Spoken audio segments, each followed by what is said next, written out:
All right, what's going on, guys? Welcome back to the channel. Tonight we're gonna be working on Kenny's GTO again. So as you saw in the last video, I helped Kenny pick up this 2006 GTO that obviously needs an engine.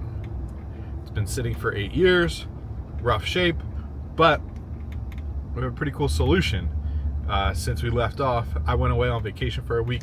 Kenny put in some work. He did all the paperwork. I also managed to hurt my shoulder. So if you see me moving a little weird, that's why. So tonight I'm gonna take it easy.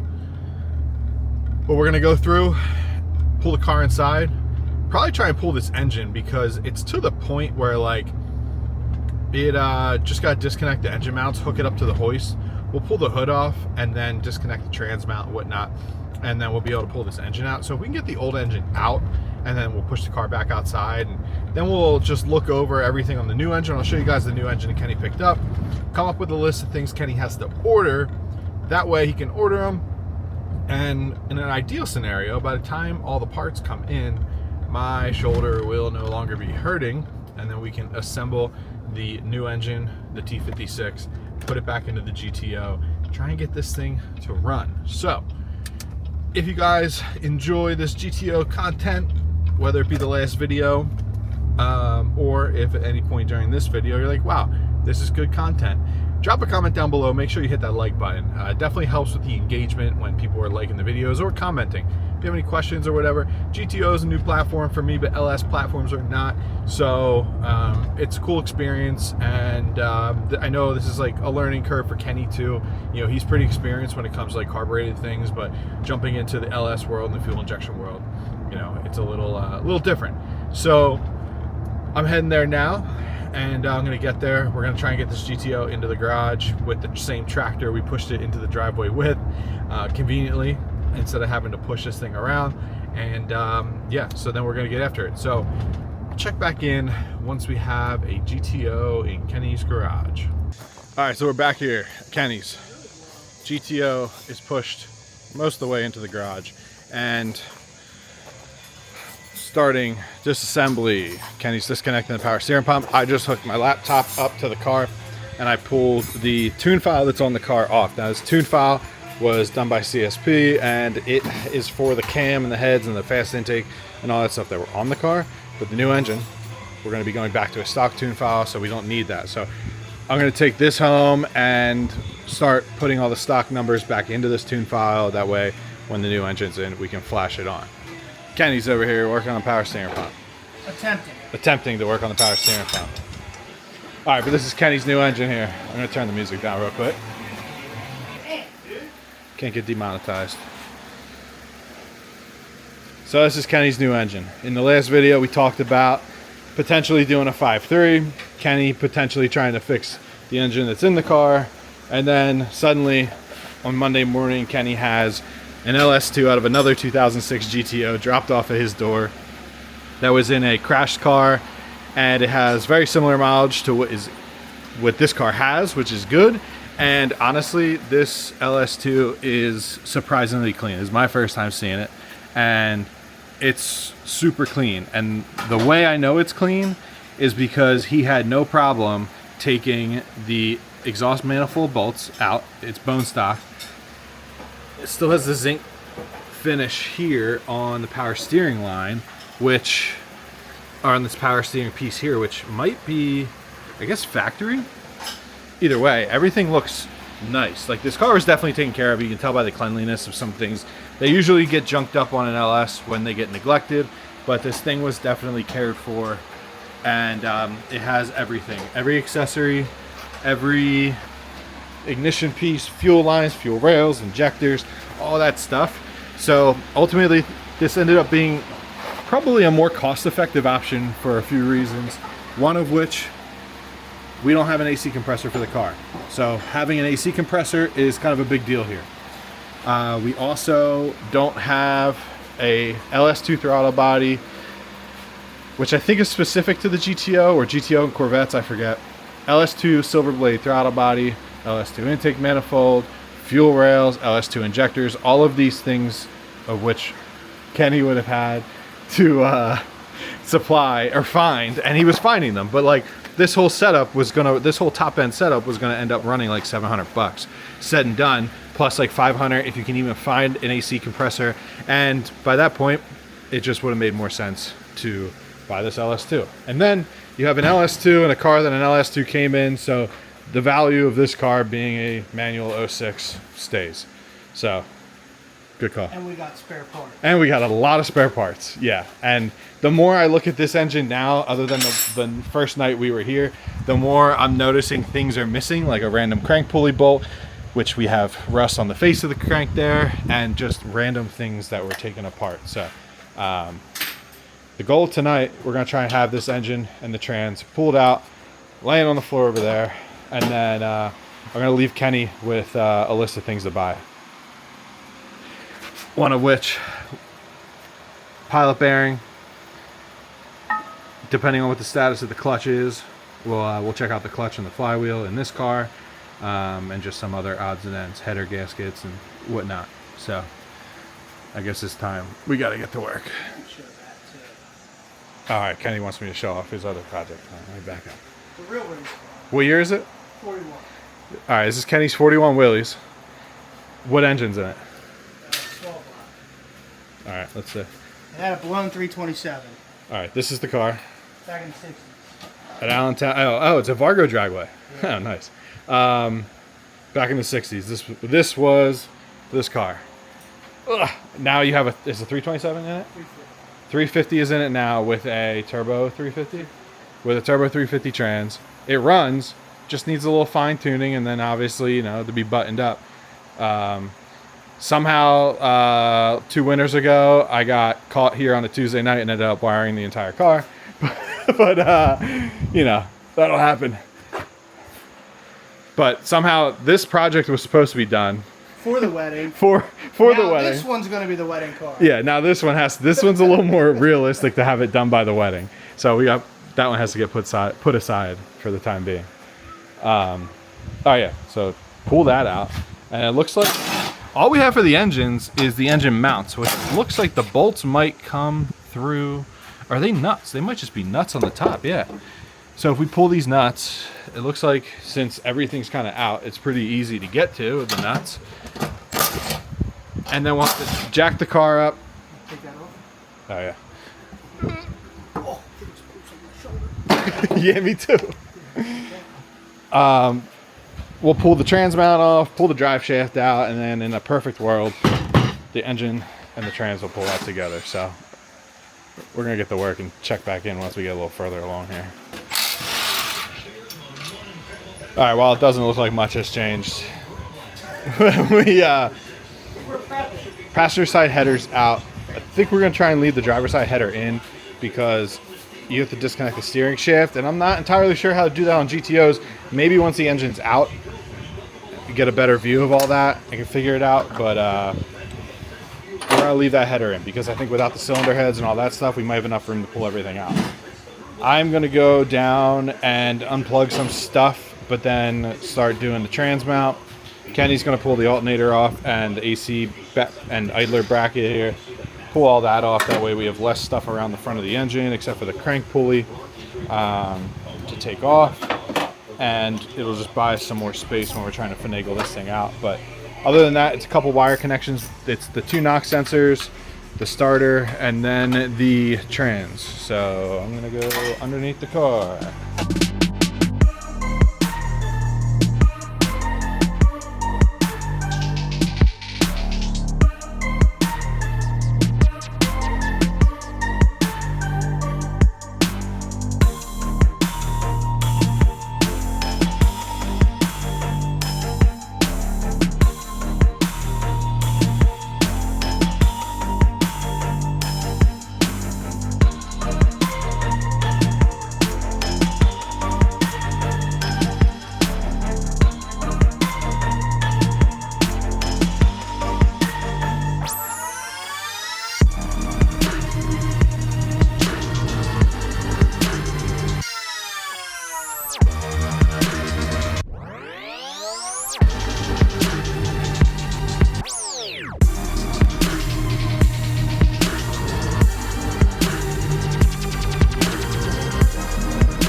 So, lost a little bit of oil here, but apparently when the slip yoke falls out, which is not a cts-v thing, it's a GTO thing.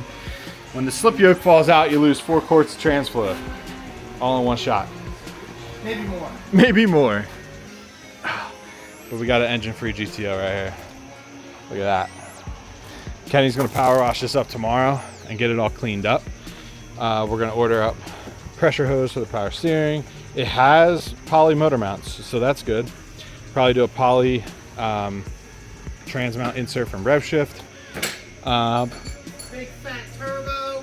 Yeah, a couple big fat turbos. But Kenny will get this cleaned up, and then we're pretty much good here. A couple things to order. We put a little list together, and we'll get that ordered. But yeah, I mean, we're in pretty good shape here. Now we got an assortment of things to clean up. We are going to be able to reuse these though. Yeah, you're crazy. Yeah, we're gonna reuse the header gaskets. These. Exhaust gaskets. Oh yeah. And before we wrap up here, we're gonna pop the trans off and see what the clutch situation looks like. I was telling Kenny to we'll get a speed bleeder. That way we don't have to worry about trying to bleed this thing through here, which is a nightmare. Get a remote bleeder on it. And then otherwise, that's pretty much it. See what the clutch looks like, see what the flywheel looks like, and then that's all gonna get swapped onto this engine. All right, so Kenny ran out for some oil dry. Hope this fan doesn't. I'm just popping this trans off because we're gonna check the status of the clutch, and there might be something in here that Kenny might be happy to see. That's all I'm gonna show yet. Let me try and bounce this engine off here and move it back. Perfect. Come on, come on. All right, I need a second hand.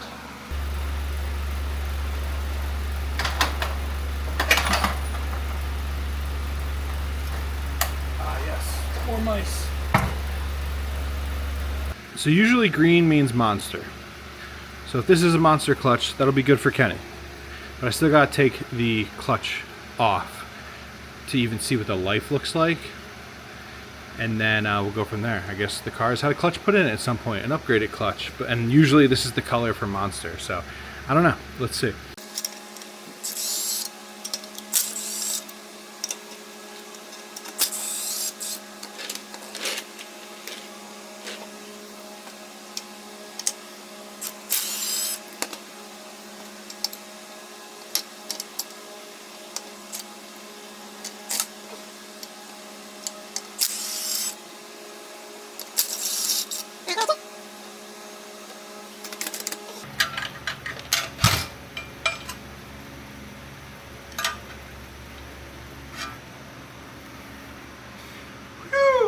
There's our pressure plate. She's got quite the hot spots in her. I still don't see any identifying features of a monster clutch other than this just being green. So I am not gonna rely on that, but I think it's safe to say we'll put a new clutch in this car. Play that safe, because what's the flywheel look like? Yeah, I mean the flywheel is hot spotted like crazy. You even have some like indentations on it. So she's due.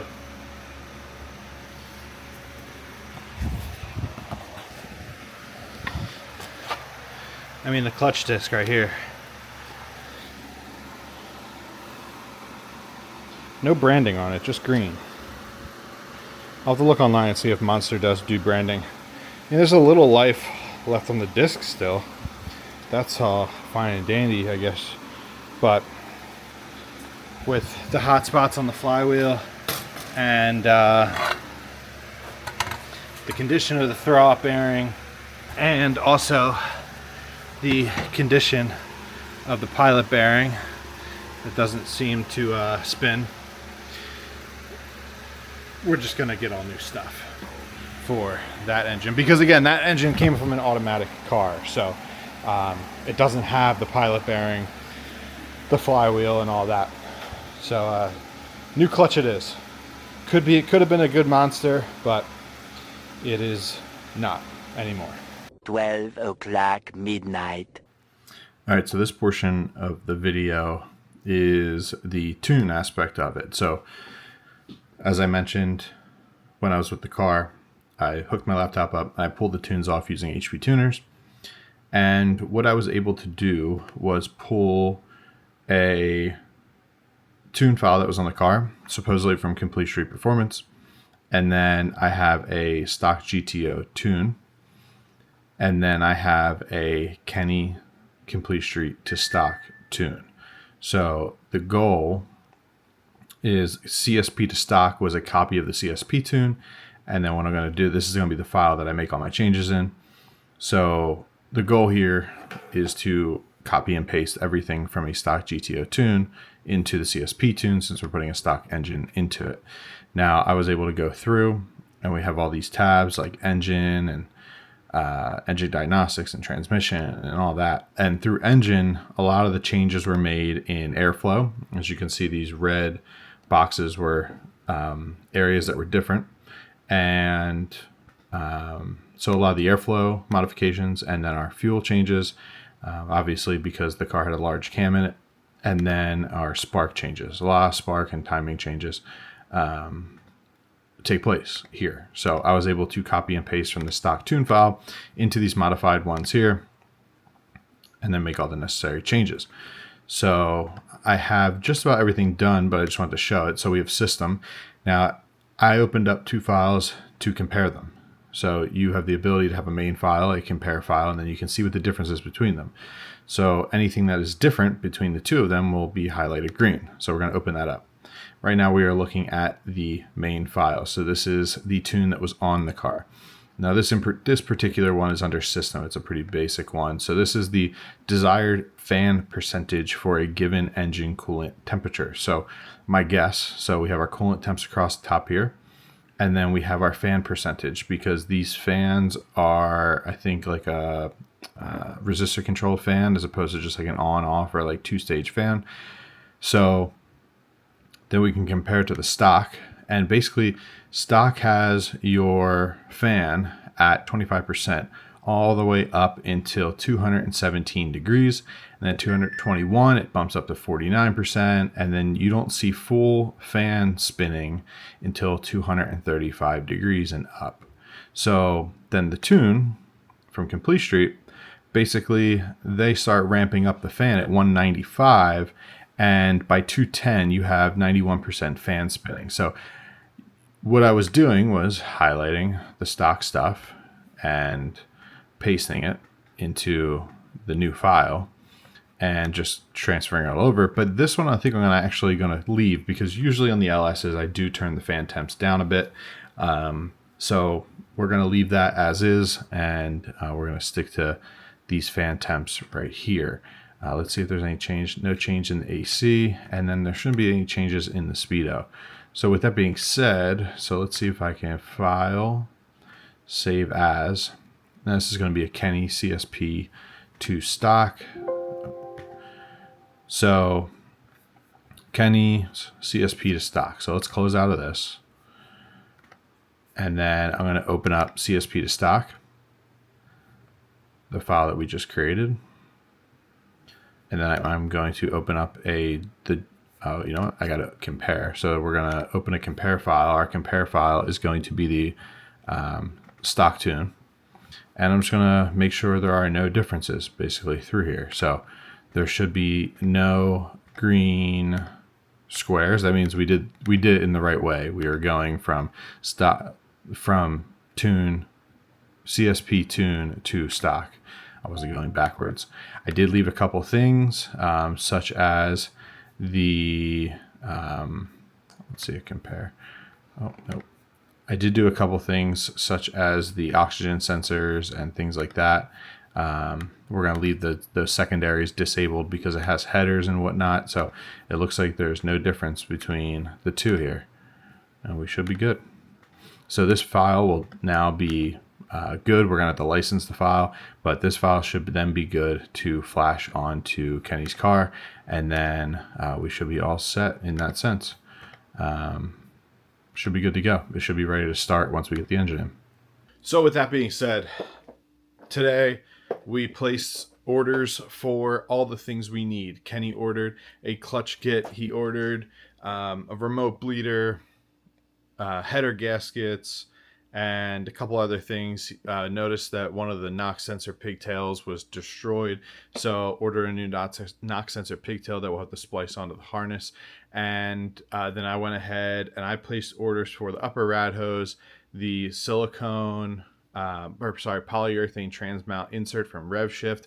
I run them on both the cts-v's and I love it. It keeps that factory bushing at the proper height to avoid shifting issues, especially because we noticed the car has Hinson polyurethane engine mounts. So while those engine mounts are going to stay firm, they're not going to really allow much play. But if that transmount sags, which it was, it will cause everything to sag, and it could throw off shifting and things like that. So we'll bump it back up and get it in the proper position with that RevShift insert.